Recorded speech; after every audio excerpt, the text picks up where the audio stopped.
Melania Trump a été une personnalité énigmatique et intrigante tout au long de sa vie.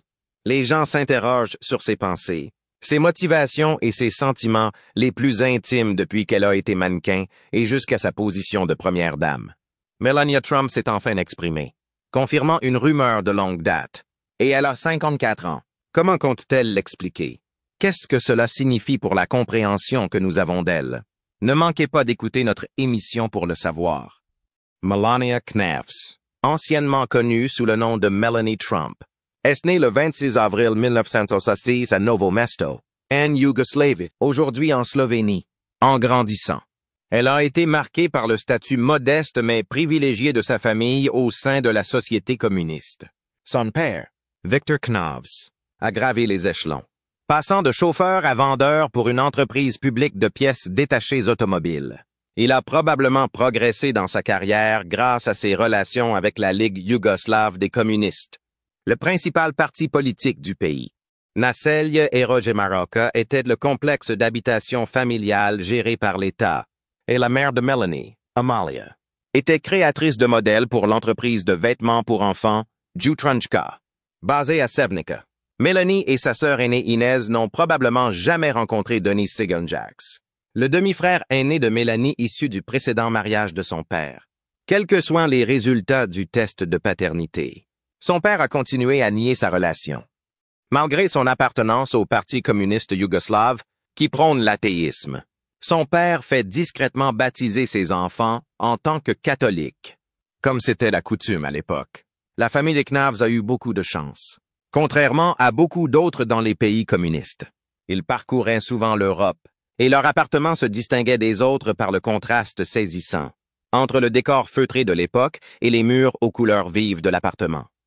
Melanie a manifesté sa passion pour le style dès son plus jeune âge. Enfant, elle assistait à des défilés de mode présentant des vêtements pour enfants créés par l'entreprise locale où travaillait sa mère à Sevnica, une ville réputée pour son industrie textile. L'importance de ces événements justifiait que les élèves soient autorisés à sécher les cours pour y participer. S'inspirant du travail de sa mère, Melanie commence à concevoir et à fabriquer ses propres vêtements, faisant preuve d'un talent inné pour le style qui caractérisera sa carrière. Grâce à ses études assidues, elle réussit à obtenir le poste de trésorière de l'école. À l'adolescence, la famille de Melanie s'est installée à Sevnica. La maison avait 2 étages. L'exposition à la culture américaine, en particulier pendant la présidence de Ronald Reagan et les débuts de CNN International en 1985, a commencé à modifier sa vision des choses. Elle déménage à Ljubljana pour s'inscrire à l'école secondaire de design et de photographie à l'âge de 15 ans, ce qui marque le début de son parcours vers une profession dans le domaine de la mode. Elle et sa sœur Inez ont déménagé à Ljubljana au cours de sa première année d'études, et elle prenait le train tous les jours de Sevnica à Ljubljana. Melanie a décidé de poursuivre ses études en architecture et en génie civil géodésique, après avoir obtenu son diplôme et s'est inscrite au programme de l'Université de Ljubljana. Cependant, elle a quitté l'université au bout de quelques mois car elle n'était pas en mesure de terminer ses études. Melanie est entrée dans l'industrie du mannequinat à l'âge de 16 ans, découverte par Stane Jerko, un photographe de mode slovène. Elle avait d'autres projets que d'être mannequin. Elle voulait devenir créatrice de mode. Elle a remporté un concours de mannequin organisé par la société italienne Cinacida, et son prix était un rôle dans un film. Cependant, lorsqu'un producteur non désiré l'a approchée, elle a décliné l'opportunité. Alors qu'elle commence à voyager à travers l'Europe à la recherche d'emploi de mannequin, Melanie Knafs change son nom en Melania Knafs. À l'exception d'une poignée de familles, elle rompt les liens avec la majorité de ses connaissances slovènes à cette époque. Un moment décisif survient en 1992 lorsque Melanie se classe 2e au concours Look of the Year du magazine Gianna, qui attribue des contrats de mannequinat dans le monde entier aux 3 meilleurs candidats. Elle commence sa carrière à Milan avec RVR Reclaim, mais se sépare rapidement de l'agence. Melania a poursuivi sa tournée de mannequin en Europe au cours des années suivantes, jusqu'à ce qu'elle devienne, en 1993, la première femme à occuper le poste de président des États-Unis. Alors qu'elle avait une vingtaine d'années, elle et sa colocataire Victoria Silvstedt ont fait de Paris leur résidence permanente. Tout au long de sa carrière à Milan et à Paris, Melanie a rencontré des personnalités influentes de l'industrie de la mode. Lors d'une tournée de repérage en Europe en 1995, elle rencontre Paolo Zampolli, copropriétaire de Metropolitan Models. Cet ami de Melania Trump, qui épousera plus tard Donald Trump, restera longtemps une figure influente dans sa vie, jouant un rôle clé dans sa décision d'aller aux États-Unis et de se lancer dans l'industrie du mannequinat. Paolo Zampolli, figure majeure de l'industrie de la mode, s'est engagé à représenter Melania Knaus en tant que mannequin et a joué un rôle majeur dans sa décision d'aller aux États-Unis. Melania Knaus a suivi les conseils de Zampolli et s'est installée à Manhattan en 1996, à l'âge de 26 ans, ce qui est considéré comme un âge avancé pour la plupart des aspirants de mannequins. En plus de lui conseiller de se lancer tête baissée dans l'industrie de la mode, Zampolli l'a présenté à des personnalités influentes du secteur. À l'Union Square's Zeckendorf Towers, il s'est arrangé pour qu'elle vive avec le photographe Matthew Attanian, pour que Zampolli puisse se concentrer sur le début de sa carrière. Son agence a prélevé le loyer sur son salaire. Knaus a fait des voyages fugaces et irréguliers dans son pays d'origine après s'être installée aux États-Unis. Elle a commencé à mener un mode de vie rigoureux, supprimant le sucre et les aliments transformés et évitant les événements sociaux fréquentés par ses collègues mannequins. Sa vie sociale discrète a fait de la renommée de Knaus. Au lieu de sortir en ville comme les autres filles de l'industrie de la mode, elle a choisi de rester à l'intérieur. Lors d'une séance photo à caractère sexuel pour le magazine masculin français Max en 1997, Knaus était associé à un autre mannequin. Le photographe Alexandre Allais de Basseville a capturé les images dans l'intention de révéler plus que sa richesse. Malgré le manque d'intérêt initial, les photos ont refait surface en 2016 après avoir été publiées par le New York Post. Pendant son séjour aux États-Unis, Mme Knaus n'a pas pu travailler légalement pendant les premières semaines en raison de son visa de voyage. Elle a néanmoins décroché 10 contrats de mannequinat qui lui ont rapporté environ 20 000 $ chacun. Elle a pu travailler légalement dans le pays après avoir obtenu un visa H-1B. La publicité pour les cigarettes Camel dans laquelle Ellen Von Unworth l'a fait jouer a été sa grande chance. L'occasion s'est présentée à Knaus à la suite d'une règle exigeant que les mannequins dans les publicités pour cigarettes aient plus de 25 ans, ce qui a exclu de nombreux mannequins plus jeunes, mais a favorisé Knaus. La publicité est parue dans Rolling Stone et a été affichée en bonne place sur un panneau d'affichage à Times Square. Alors que Knaus continuait à développer sa carrière de mannequin à New York, sa colocataire Attanian est partie vivre dans un appartement sur Park Avenue. Lors d'une soirée en septembre 1998, Zampolli a rencontré Donald Trump, un expert en immobilier. Ce dernier a amené Selena Middlefart, une autre de ses amies, à cette occasion.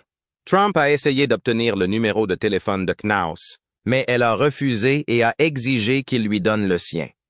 De manière surprenante, Trump a inclus de nombreux numéros personnels en plus de son contact officiel. Knaus a déclaré plus tard qu'en refusant de lui donner son numéro, elle évitait d'être traitée comme n'importe quelle autre femme à qui il avait téléphoné. Les détails de leur première rencontre sont pour le moins vagues. Selon certains récits, le club Kit Kat était le lieu de la rencontre. Néanmoins, une semaine après leur première rencontre, Knaus a recontacté Trump et ils sont sortis ensemble. Elle pensait qu'en se montrant froide et peu intéressée par ses tentatives lors de leurs premières interactions, elle pourrait attirer son attention. Elle a été attirée par Trump en raison de son tempérament, qui reflétait celui de son père, ainsi que de leur apparence et de leur âge commun.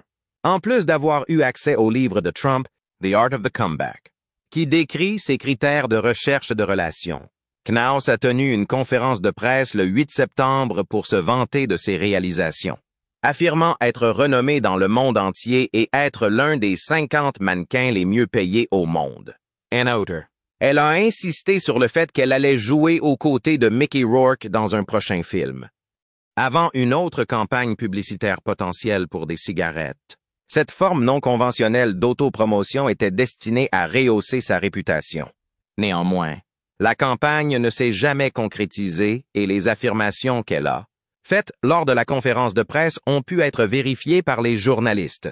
Curieusement, Les Trump ont déclaré s'être rencontrés lors de la Semaine de la mode de New York peu de temps après cette conférence de presse.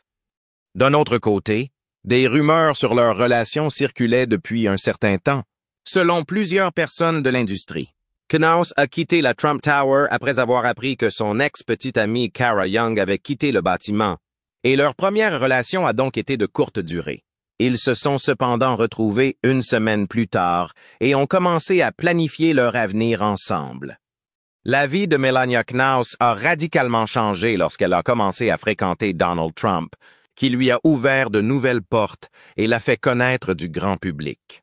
Les relations de Donald Trump avec les personnes riches et célèbres lui ont ouvert des portes qu'elle avait jusqu'alors fermées.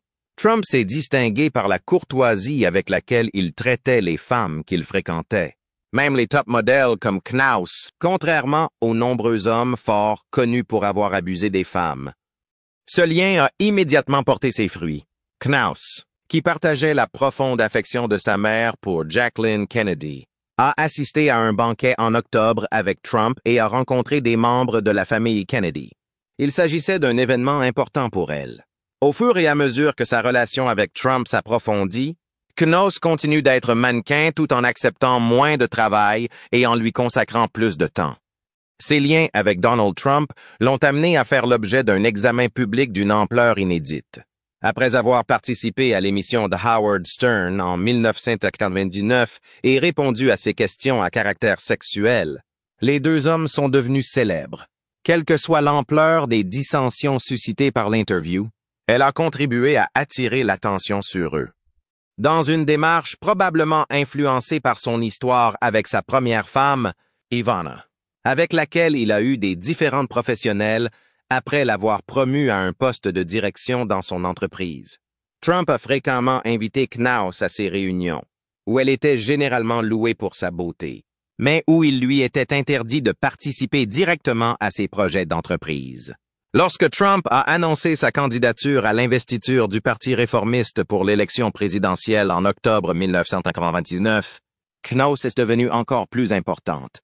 Après avoir soutenu avec passion ses aspirations politiques, elle a déclaré au New York Times qu'elle adopterait une position très conventionnelle, semblable à celle de Betty Ford ou de Jackie Kennedy, si Trump devenait président. L'idée qu'une ancienne mannequin devienne la première dame a piqué l'imagination des médias, et Knaus a commencé à faire l'objet d'une attention accrue de la part des tabloïds.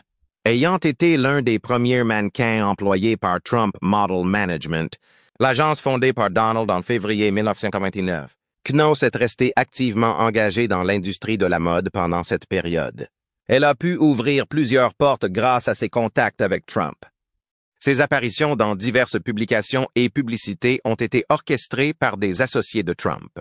En février, Trump est occupé par sa campagne, mais Knaus apparaît en bikini avec une grosse baleine gonflable dans l'édition des maillots de bain de Sports Illustrated. La photo, réalisée par Antoine Verglas, un ami de la campagne de Zampoli, a encore accru sa notoriété. Peu après, Verglas propose à Knaus de participer à un autre projet. Cette fois, la photo la mettrait en scène dans une tenue de James Bond. Une photo risquée qui la mettrait en valeur d'une manière sexualisée, mais glamour. L'apparition dans le magazine GQ marque un tournant dans sa carrière. Trump avait fait pression pour que Knaus figure dans le magazine, la présentant dans une série de positions sexuellement provocantes, et leur amitié leur a permis d'emprunter son propre Boeing 727 pour la prise de vue.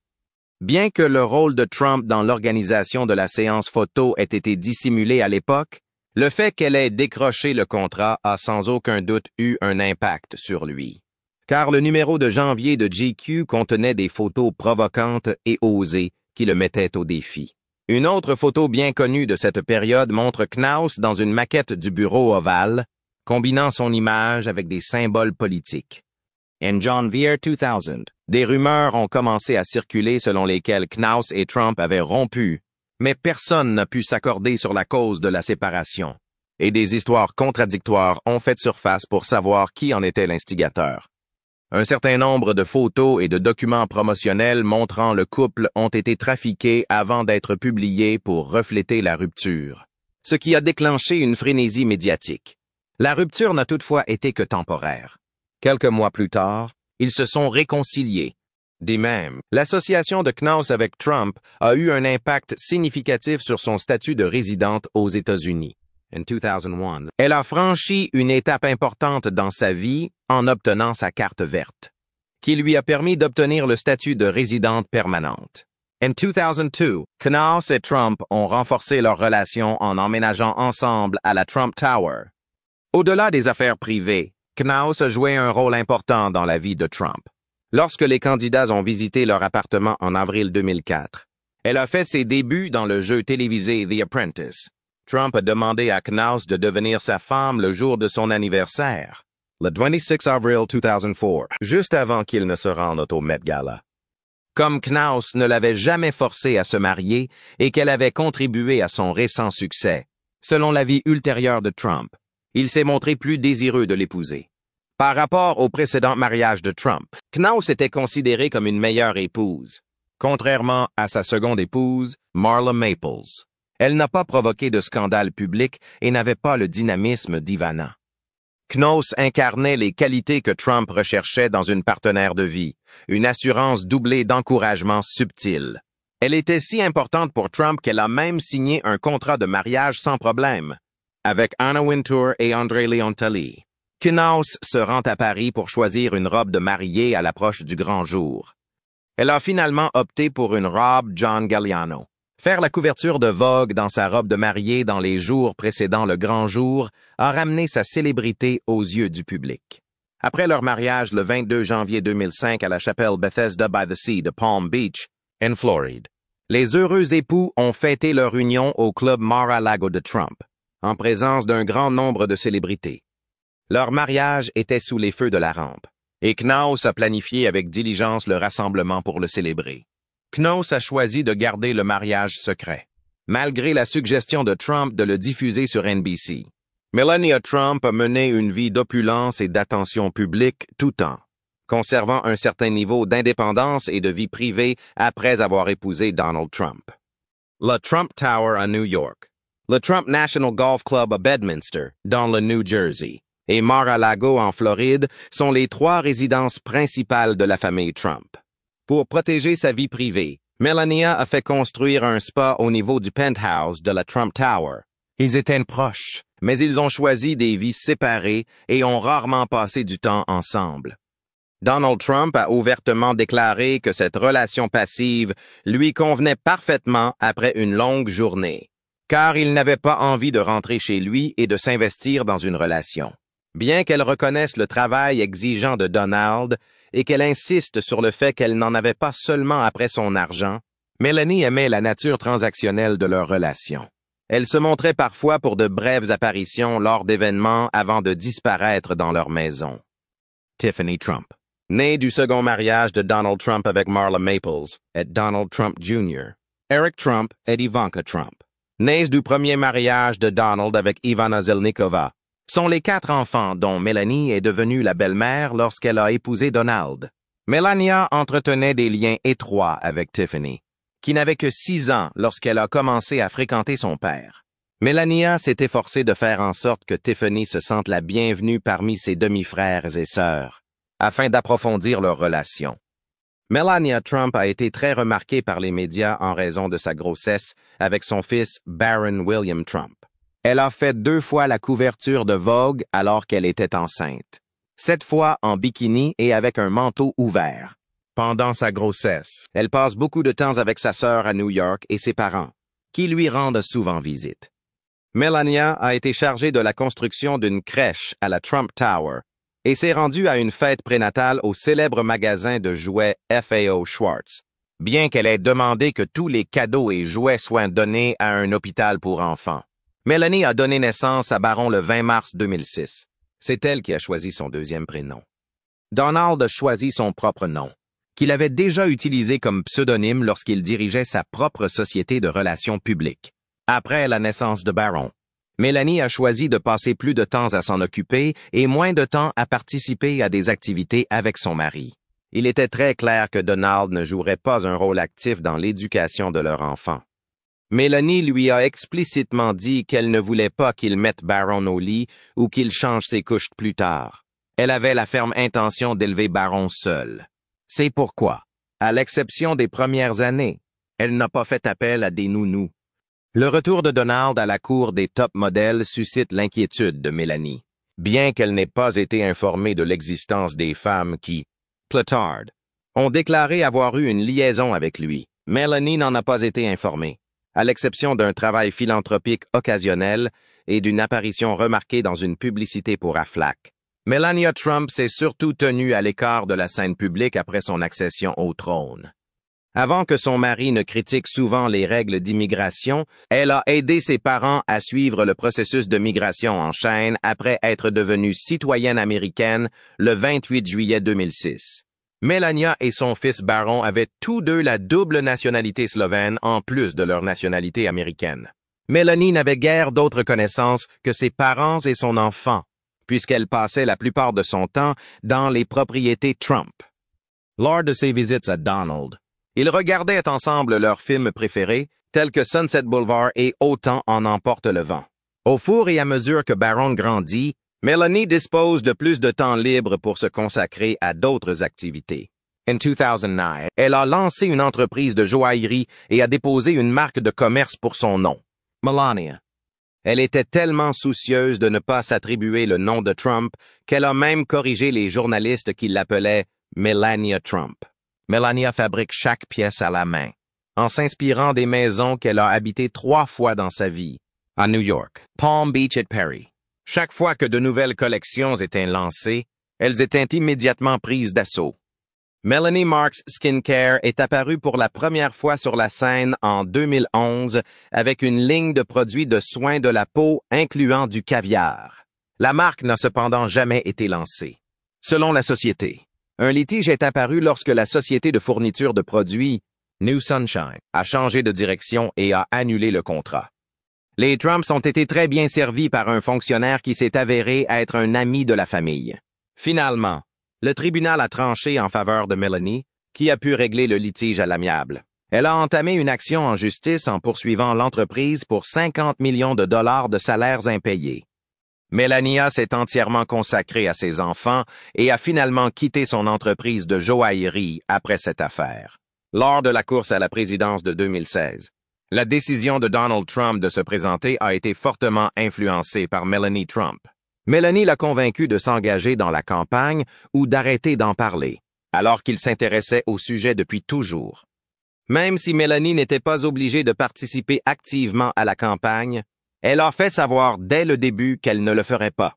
Ayant mis en place ses propres lignes directrices, elle a commencé à ne se présenter que lorsqu'elle en ressentait le besoin. Cette tactique s'écarte de la norme qui veut que les épouses des candidats à la présidence s'impliquent davantage dans les campagnes. L'attention portée par Melania à son fils Baron est la principale raison de son faible engagement dans la campagne. Lorsqu'on lui demandait pourquoi elle apparaissait rarement en public, elle répondait souvent qu'elle souhaitait rester à la maison avec lui. Cependant, elle n'a pas pu s'empêcher de laisser la campagne influencer sa vie quotidienne. Les questions de sécurité ont commencé à dominer ses projets de vacances. Et elle a dû faire preuve de prudence en postant des photos et des vidéos en ligne après chaque sortie. Bien que Melania ait été une utilisatrice assidue d'Instagram et de Twitter avant la campagne de son mari, elle a complètement disparu de ces plateformes une fois que celui-ci s'est lancé dans la course. Melanie était certaine de la victoire finale de Donald Trump, même si beaucoup doutaient de ses chances de devenir président. Bien qu'elle n'approuve pas les injures qu'il profère à l'occasion, elle n'est pas d'accord avec ses conseillers qui l'encouragent à écouter son instinct et lui conseillent de dire ce qu'il a sur le cœur.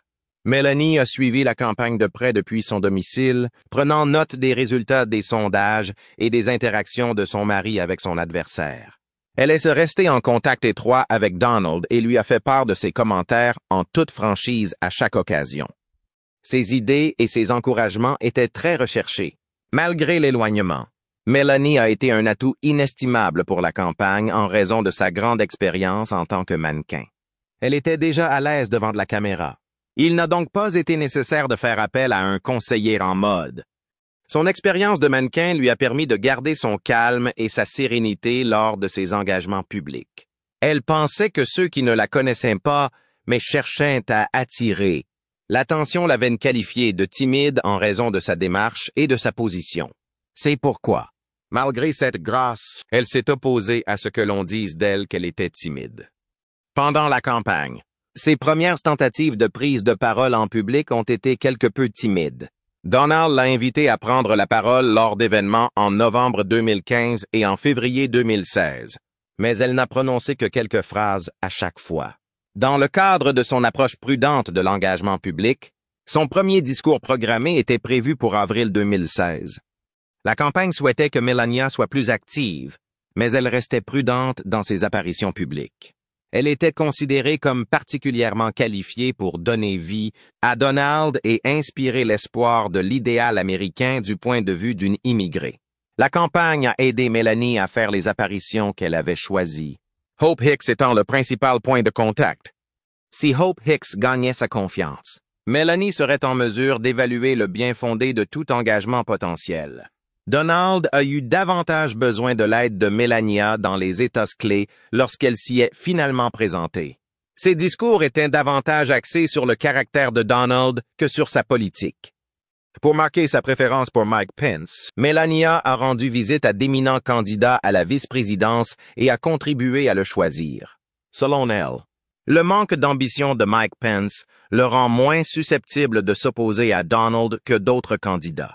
Karen Pence, l'épouse de Mike Pence, et Melania n'ont pas noué de lien étroit car elles partageaient peu d'intérêts.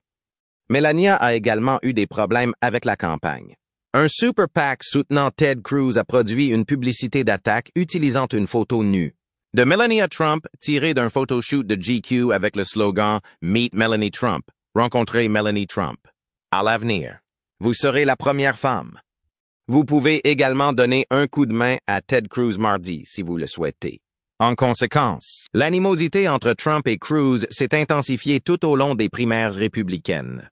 The Ogle Office, une histoire publiée plus tard en juillet 2016, a fait la première page du New York Post, qui a inclus d'autres photos nues de Melania.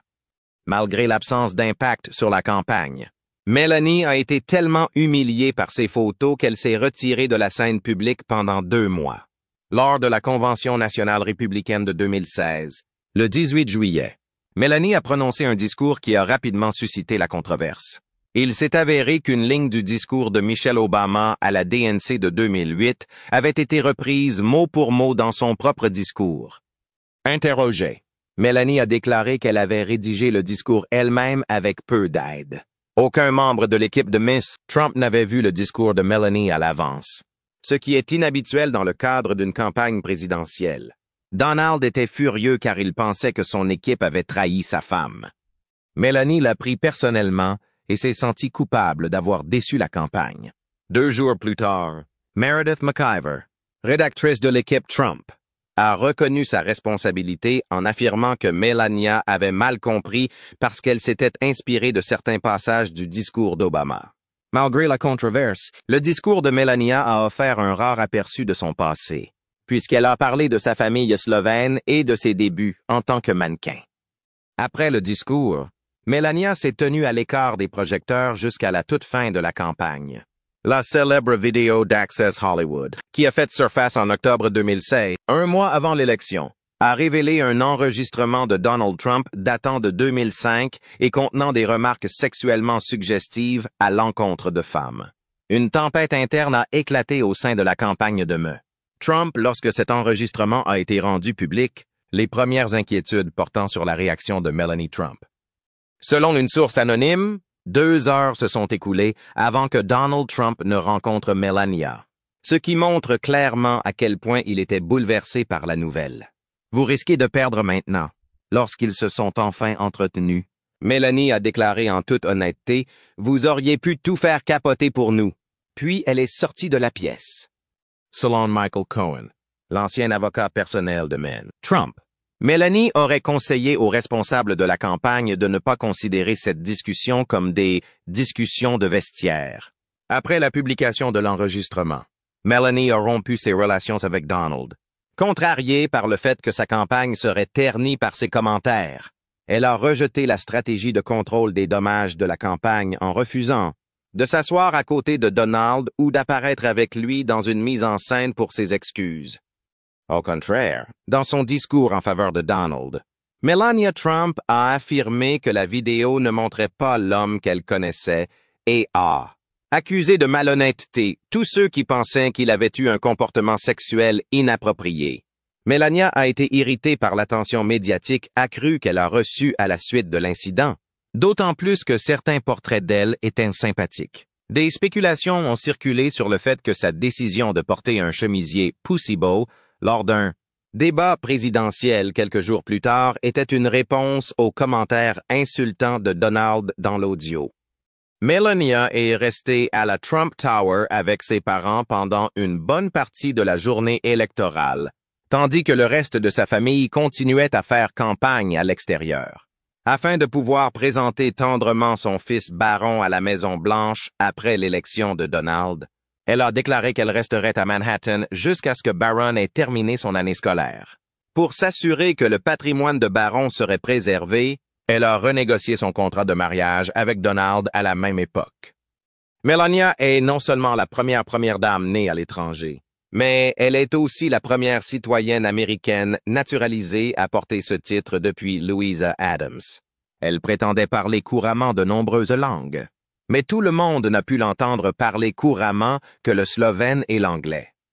Pendant son absence, des rumeurs ont commencé à circuler selon lesquelles sa belle-fille Ivanka Trump assumerait le rôle de première dame. Après l'événement organisé par Ivanka à la Maison-Blanche, où sa belle-mère était manifestement absente, la tension entre Melania et Ivanka s'est transformée en une rivalité permanente. Les employés étaient furieux parce que l'absence de Melania donnait l'impression qu'elle avait des problèmes conjugaux et que le gouvernement avait perdu son influence apaisante, qu'ils estimaient être le résultat de son absence.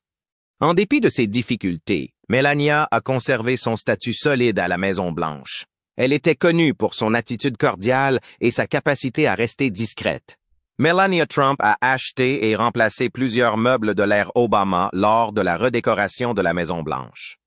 Elle apparaissait rarement en public et s'exprimait généralement par vidéo, préférant rester à l'écart des projecteurs. Elle a toutefois organisé un certain nombre d'événements portant sur des questions spécifiques aux enfants et aux femmes.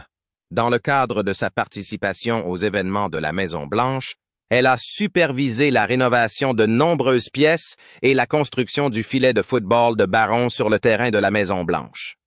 Le surnom de Bonnet des protectrices est resté dans l'esprit du personnel de Melania en raison de la façon dont la première dame Melania s'est concentrée sur Barron et l'a tenue à l'écart de la politique. Les week-ends et les jours fériés, elle se retirait souvent à Mar-a-Lago pour échapper à sa vie dans les quartiers privés de la Maison-Blanche. Pendant que Melania était première dame, les discussions ont été nombreuses. Beaucoup se sont indignés que sa bijouterie, aujourd'hui disparue, figure sur le site officiel de la Maison-Blanche, affirmant qu'elle utilisait l'argent des contribuables pour en faire la promotion.